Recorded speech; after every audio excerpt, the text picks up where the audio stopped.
Nowadays, when you go to the polls, you might get a sticker. And I can see that you voted today. Oh, that's right, I did. But a century ago, women couldn't vote.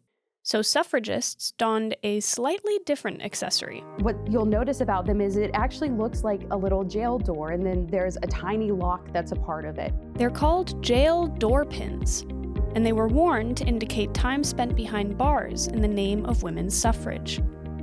Before the 19th Amendment was ratified in 1920, Massachusetts was one of the 21 states in America that didn't allow women to vote.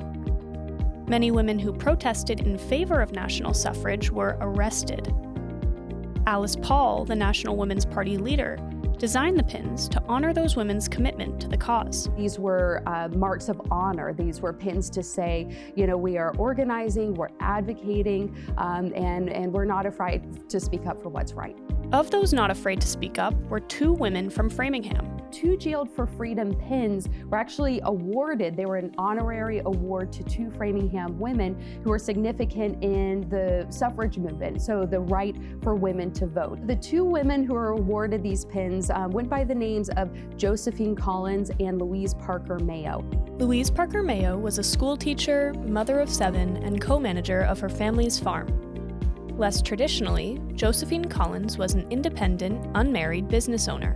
They might seem like 2 very different people, but they were joined by this similar approach of saying women must have the right to vote. Josephine Collins and Louise Parker Mayo were both arrested for protesting in Boston and Washington, D.C., respectively. Mayo participated in the first ever picket line in front of the White House. She and 16 other people were arrested and later pardoned by Woodrow Wilson. It's estimated that about 168 women across the United States served time protesting for the right to vote. 2 of them were here in Framingham. As far as we know, however, only 5 of these Jailed for Freedom pins are in existence, and 2 of them are here in the Framingham History Center. Anna says the concentration of suffrage history in Framingham is consistent with the city's reputation for activism. Framingham is somewhat of a unique place. You might say, why is there so much activism in Framingham? One of the reasons is we had Harmony Grove that was established in the mid-1800s. It was known as this outdoor recreation area, but very importantly, it also became a place for organizing.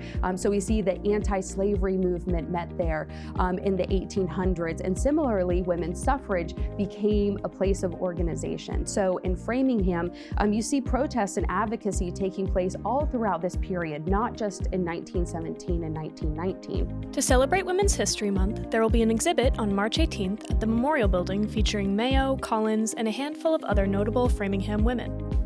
According to Anna, these local leaders are what make national movements like women's suffrage successful. This is a national story that most of us have grown up hearing. We learn about it in our textbooks, we hear about it in the newspapers, but when you really ask the how behind what happened, you notice that the how took place on a very local grassroots level.